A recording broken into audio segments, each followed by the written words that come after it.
ग्रस्त हुई और कई पैसेंजर इसके अंदर हताहत होने की संभावनाएं हैं।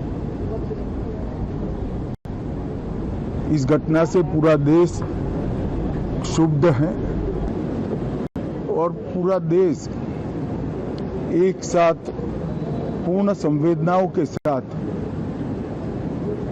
ये जो दुर्भाग्यपूर्ण हादसे में पैसेंजर हताहत हुए हैं, इनके परिजनों के साथ खड़ा है। सबसे पहले मैं भारत सरकार, गुजरात सरकार, भारत सरकार के प्रधानमंत्री जी और गुजरात सरकार की ओर से भी जो लोग हताहत हुए हैं, इनके परिजनों के प्रति गहरी संवेदना व्यक्त करता हूं। 10 ही मिनटों में हादसे के भारत सरकार के पास सूचना पहुंची। तुरंत ही मैंने मुख्यमंत्री जी, यहाँ के गृह मंत्री, होम डिपार्टमेंट के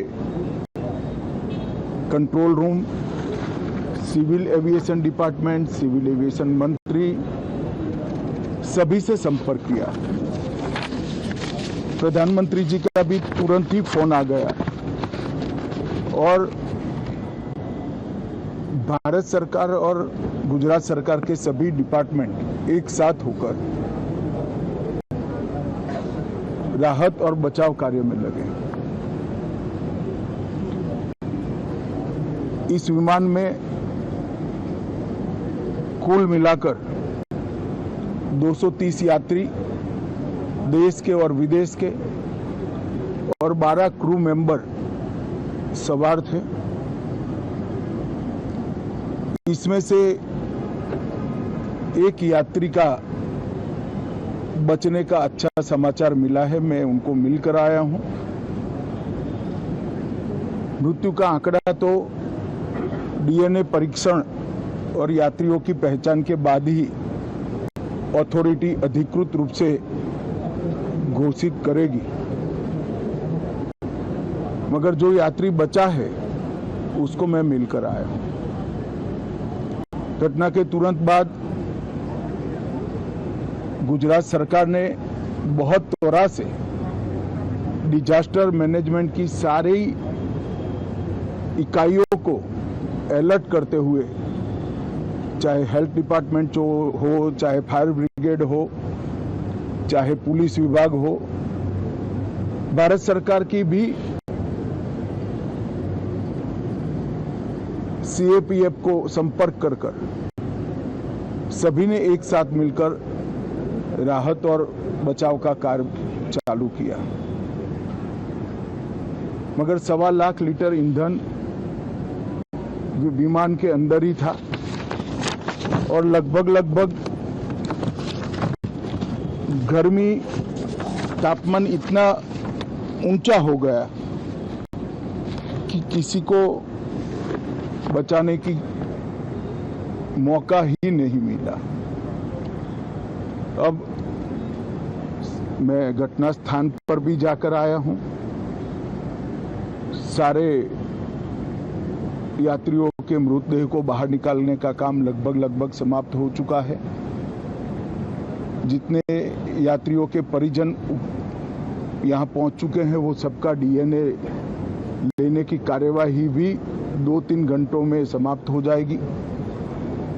विदेश में जिनके परिजन हैं, उनको सूचना देने की कार्यवाही समाप्त हो चुकी है और जैसे ही पहुंचते हैं उनके भी डीएनए सैंपल लिए जाएंगे और मृतदेहों की पहचान के लिए जितने मृतदेह मिले हैं, इनके भी डीएनए सैंपल लेने की कार्यवाही समाप्त हो चुकी है।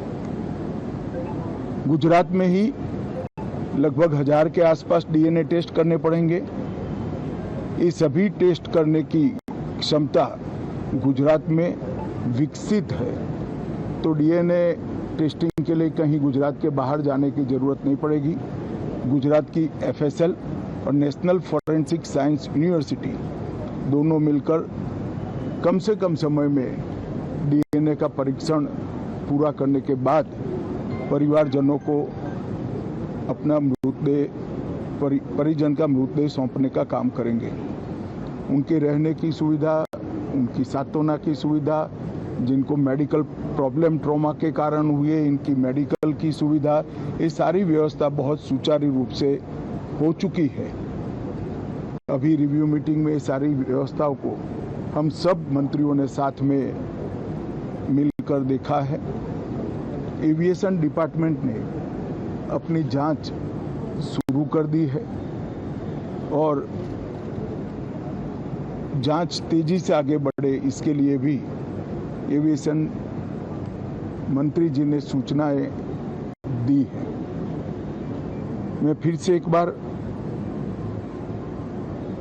राहत काम में जिन जिन एजेंसियों ने त्वरा के साथ बचाव और राहत का काम किया वो सभी का धन्यवाद करना चाहता हूं और फिर से एक बार जिन्होंने अपने परिजनों को गंवाया है, हताहत हुए हैं, वो सभी को मनपूर्वक संवेदनाएं व्यक्त करता हूं। मैं एक बात जरूर कहना चाहता हूं कि ये एक्सीडेंट है, एक्सीडेंट को कोई रोक नहीं सकता,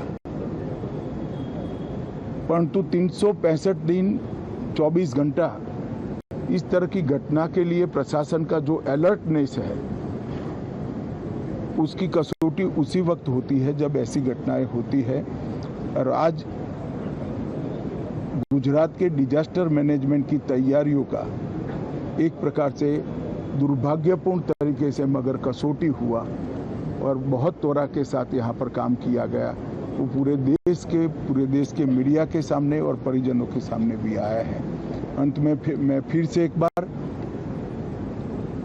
सम्माननीय प्रधानमंत्री नरेंद्र मोदी जी की ओर से, भारत सरकार और गुजरात सरकार की ओर से सभी हताहत लोगों के परिजनों के प्रति गहरी संवेदना व्यक्त करता हूं।